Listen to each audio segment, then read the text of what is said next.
search after those fireflies on the edges of my eyes, which is what led me through my entire life. Let's face it, if the mothers ruled the world, there would be no goddamn wars in the first place. You know, because you have to dig in or drop out.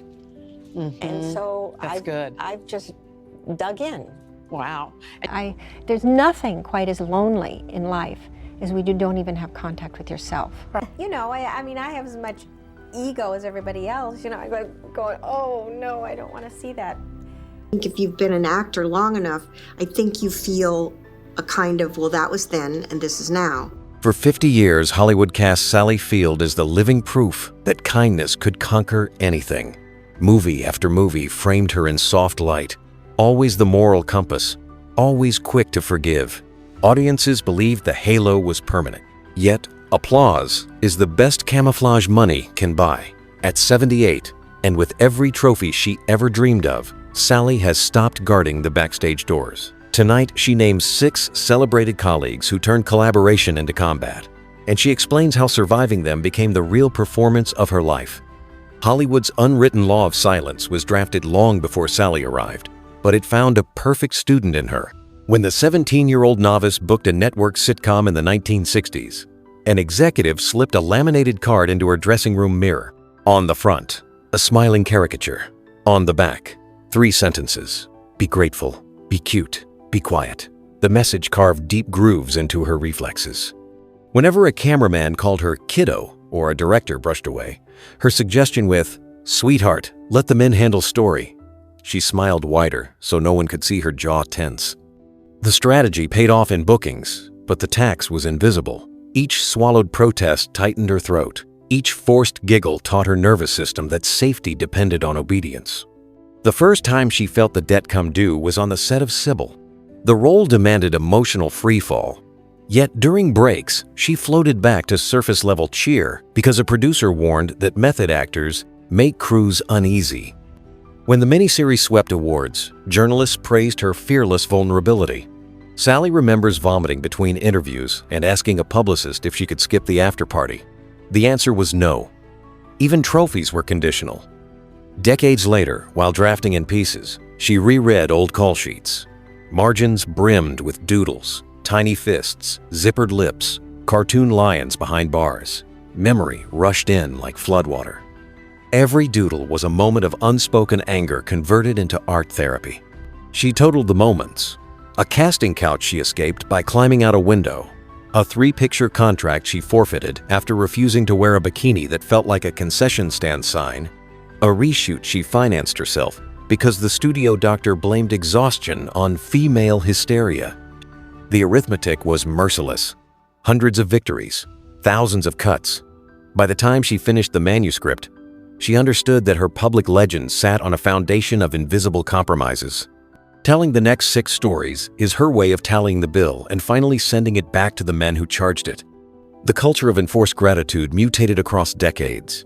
In the 80s, she agreed to host a talk show charity hour. During rehearsal, a sponsor executive patted her shoulder and said, "We love your humility. Just remember, people tune in for Bert." The remark stabbed, yet she delivered flawless banter on air. Afterward, she sobbed into a powder room towel. She later learned that her segments outrated his by 3 share points, but the network never adjusted pay. Add that episode to the silent ledger. She calls it smile tax, the surcharge for professional compliance. Only by auditing that tax did she grasp the size of the fortune silence had cost. Looking back, she realizes silence was never merely personal. It was systemic currency. The machine rewarded quiet compliance with more work, fostering competition among newcomers to outquiet each other. She likens it to an auction where the lowest bid wins, except the bids are boundaries surrendered.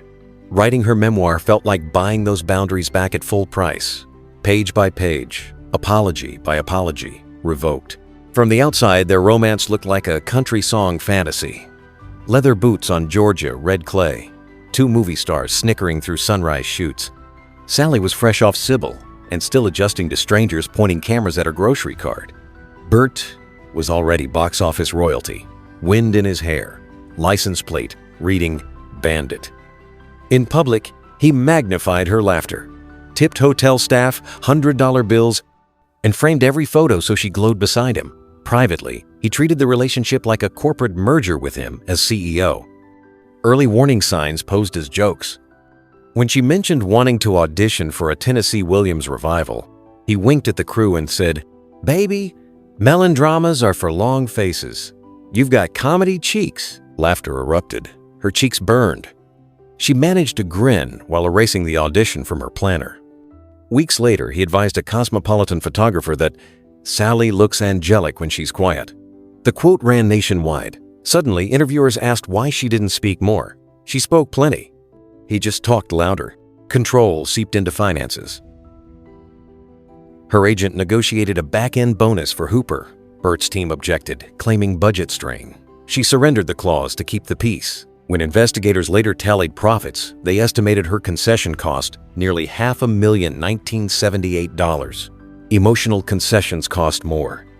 If she questioned a location, he sighed theatrically. If she dared improvise, he called cut and asked for the line exactly as written, sweetness. The moment she broke came in Las Vegas during a charity telethon.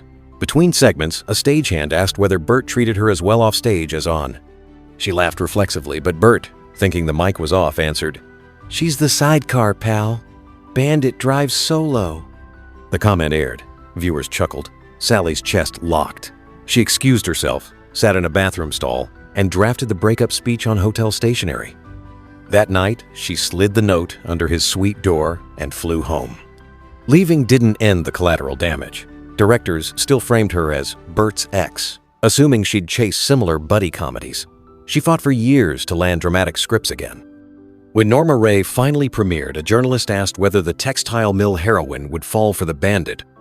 Sally smiled and answered she'd lead the unionization of his franchise. It was her first public jab, delivered with velvet gloves but iron intent. The bandit chapter was closed, and she owned the pen. Long after the breakup, ripple effects surfaced. A casting director confessed confidentially that a producer had vetoed Sally for a harrowing biopic because Bert, serving as silent investor, insisted the subject matter was too bleak for America's sweetheart. She didn't learn this until the film premiered with another actress and swept awards. Watching the broadcast at home, Sally sipped tea, closed her eyes, and promised to pry every remaining key from doors still chained by old alliances. Sally read the Backroad screenplay in one sitting on her kitchen floor, legs falling asleep as she pictured a Southern Gothic road movie. Two misfits, stumbling toward grace. She pictured rehearsals full of messy exploration, maybe tears, maybe laughter. Tommy Lee Jones pictured efficiency. On day one, he entered the Alabama motel office converted into production headquarters, nodded once, and asked where the coffee sat. Wordless minutes ticked by as crew scrambled. That set the rhythm. Tommy spoke only when logistics required. During blocking, he positioned himself precisely to the mark, rehearsed lines in monotone, and vanished to a folding chair placed just beyond casual reach. Sally tried small talk about college football. He studied the script margins instead. She suggested experimenting with a shared childhood memory to deepen subtext. He replied, "Script's clear enough. The chill didn't just affect morale, it rewrote the film." Their characters were scripted to discover tenderness through irritation. Irritation came easy. Tenderness died of frostbite. One evening, she lingered by the catering truck, gathering courage to ask him directly whether something was wrong. He answered matter-of-factly, "Nothing. Acting's acting." She realized connection wasn't missing by accident. He considered it non-essential. Reviewers later said the movie felt like two strangers reciting confessions through walls. That wasn't metaphor. It was Tuesday in Tuscaloosa. The box office stumble stung, but the existential bruise cut deeper. She had always believed vulnerability was her superpower. Now she learned it was possible to drown in open water if the scene partner never reached back. Years later, when students asked for her definition of chemistry, she said, "It's a duet you can't fake, and you can't perform solo. Trust me, I tried." Crew diaries later published in an oral history blog reveal that Tommy once bet the gaffer $50 he could complete the film without exchanging more than 100 words socially with cast. According to the gaffer, he won the bet. Sally read the entry years later and felt an odd mixture of relief and sadness. Relief that the frost had not been personal. sadness that an artistic partner considered isolation and athletic achievement. Say Goodbye, Maggie Cole looked routine on paper. Heartfelt television drama, 11-week shoot, steady paycheck. Robert Blake set it ablaze by lunchtime. He burst onto set wearing street clothes mismatched to wardrobe, proclaiming that costumes should grow organically. He refused hair and makeup ideas, then ranted that lighting schemes ignored his cheekbone narrative. Each objection arrived at double volume. By week 2, continuity binders resembled ransom notes. Blake swapped a Brooklyn drawl for Midwestern twang mid-take, changed tear levels on a whim, and rewrote lines while cameras rolled.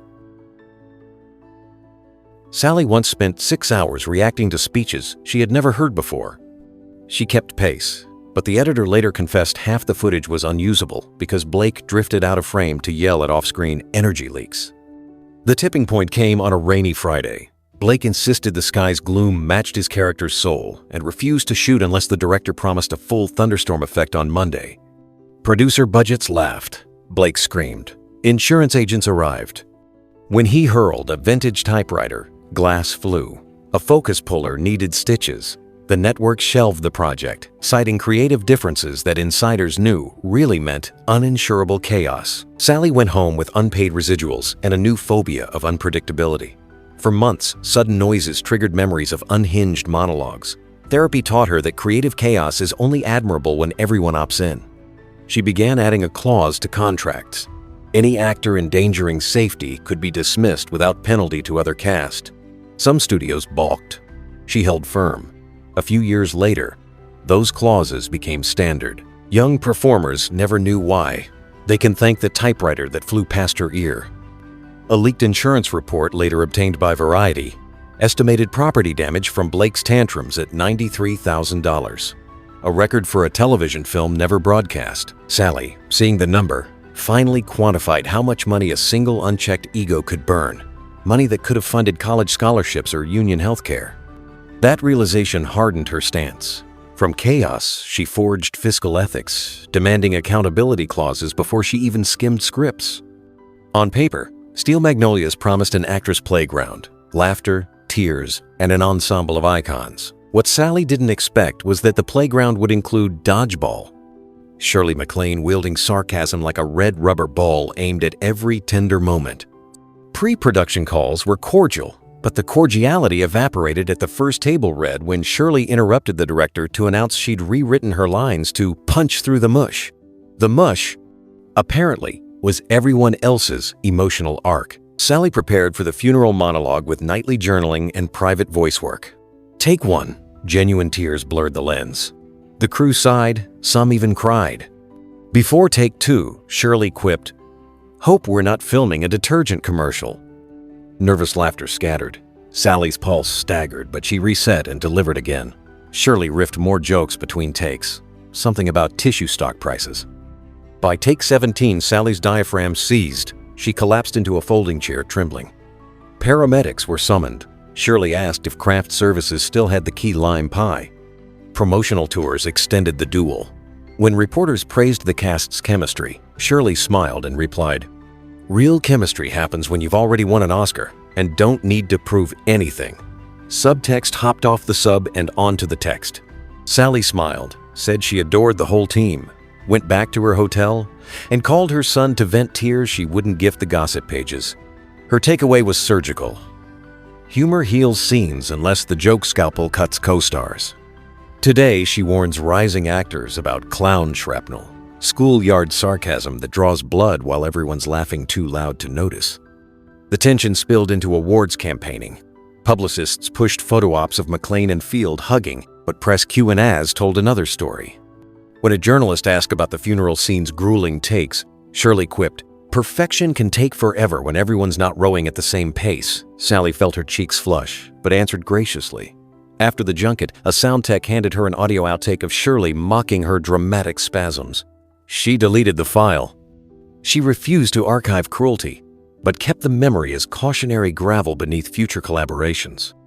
At first, Sally admired James Woods' encyclopedic mind. He quoted philosophers between bites of breakfast burrito and recited stock prices in iambic pentameter. That admiration wilted by day 3 when he began applying the same encyclopedic fervor to critiquing her performance. He'd finish a take and announce to the crew that her vowel sounds lacked regional authenticity. He highlighted scripts with neon tabs labeled Sally Weak Point, Fix. His midnight rewrites always started with a compliment. "I'm just opening a window for your brilliance to shine." The window turned out to be a trapdoor that dropped her best lines into oblivion. She confronted him softly. He responded academically. Citations, rhetorical flourishes, and a pronouncement that audiences crave linguistic grandeur. The subtext: bigger words by bigger applause. She should study up. Executives, dazzled by his vocabulary, assumed the tension signaled electric chemistry. Marketing pivoted, centering Woods on posters. One memo suggested retitling the film Paul's Second Chance instead of Kiss Me Goodbye. Sally's agent threatened legal action. The studio relented but resented. On release weekend, theatergoers asked if she enjoyed supporting the genius. She signed programs while mentally drafting a lecture on how genius without generosity is just vanity and a mortarboard. Years later, she clapped for Woods' dramatic successes, but never again shared a set. When students at a masterclass asked why, she offered a sentence they now quote on social feeds: "Collaboration is a dance, and no one learns if one partner insists the waltz only counts when you're kneeling." One afternoon, Woods cornered a junior writer to lecture on Nietzsche. Sally noticed the writer nodding mechanically, rippled with the same imposter anxiety she herself felt at Woods' barrage. She interrupted with a tray of coffees, redirecting the conversation to local sports scores. It seemed minor, yet the writer later thanked her for rescuing his sanity. That gratitude crystallized Sally's understanding that resistance can be gentle and still be revolutionary. Industry whispers in the early 80s promised a prestige thriller pairing two household names. Hoffman had his Oscars, Field had hers, and box office prognosticators salivated. Chemistry reads were scheduled in a sleek Beverly Hills office. Sally arrived early, studied pages, and greeted every assistant by name. Hoffman burst in 10 minutes late, clapping wildly, shouting, "We've got ourselves a star." The producers loved it. Then he launched into a 15-minute story about method acting in cold showers, consuming her rehearsal slot. When they finally read the scene, Hoffman halted after her first sentence to correct motivation. He pantomimed her line, then scolded her for mimicking his cadence. The room laughed. They restarted. He stopped her again, this time to debate whether her character would lick her lips before confession. Each interruption mined more humor from her discomfort. The producers chuckled. Assistants recorded notes. Sally's cheeks scorched.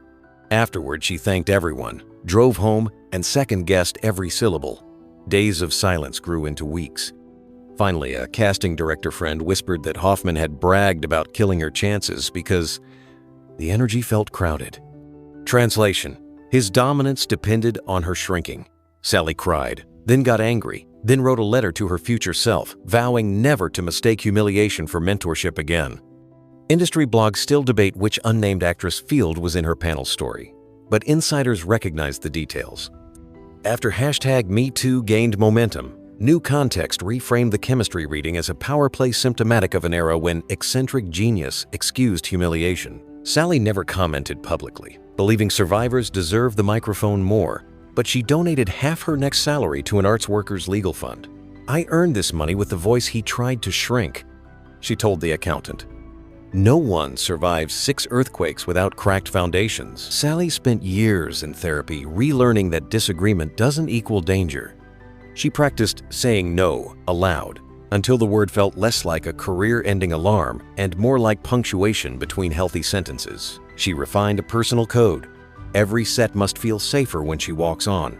That code travels in her tote bag, a printed checklist she reviews at first rehearsal. Items include: do the interns know the harassment hotline? Does the director learn crew names before shot one? Does the script supervisor have a chair or just a crate? These small queries change the temperature of a production. Stories circulate of her halting a day's shoot because a grips complaint went unheard. Studios grumble. Insurance firms applaud. Incidents drop when leaders model respect. She co-founded the Open Doors Collective, offering 24/7 confidential support and personally funded trauma counselors for sets under $10 million. Younger collaborators call her Field Ops, a play on her surname and tactical precision. Ironically, reclaiming power expanded her range. Independent directors once assumed the Oscar winner wouldn't risk micro-budget experiments. Now they chase her presence because she guarantees a protective umbrella. She teaches them that a shoestring set can uphold superstar standards of dignity. Some days, she still plays hooky to watch old dailies when doubt creeps in. She sees teenage Sally waving from a monitor and whispers, "It got better." Her advocacy work extended beyond film. Partnering with SAG-AFTRA, she helped design workshops on nervous system regulation for performers who must pivot between traumatic scenes and everyday life without losing themselves. She personally leads the breathing module, demonstrating techniques she once invented on set to keep tears flowing for hour 8 of a funeral shoot. Colleagues say the class fills within minutes every year. "Actors line up because they trust her battle scars," one coordinator noted. She also joined forces with intimacy coordinators, championing the practice years before major studios embraced it. During a streaming limited series she guest starred in 2024, she pushed production to hire an intimacy professional even though her scenes were G-rated. "If we wait for risk to justify protection, we're already too late," she argued. The studio reluctantly agreed. Feedback surveys later showed the coordinator's presence reduced on-set anxiety across departments, not just among actors. The policy is now standard on every project the company greenlights. Her final crusade is contractual transparency. She now attaches a rider requiring studios to publish anonymized pay scale ranges for every department. Critics warn it could inflame envy. She counters that secrecy already has. On her last film, crew members used the data to negotiate fair overtime rates, cutting attrition by half. She calls it her proudest late career achievement. Proof that daylight, once her enemy, can be turned into armor for everyone within its reach. And she's not finished. A forthcoming legislation proposal bears her name, aiming to embed mental health funding in all union contracts. Justice, finally. If these revelations shattered the myth of stress-free stardom, tap like so, the algorithm keeps shining light on hidden histories. Tell us in the comments which class shocked you most, or share your own story of standing up to quiet cruelty.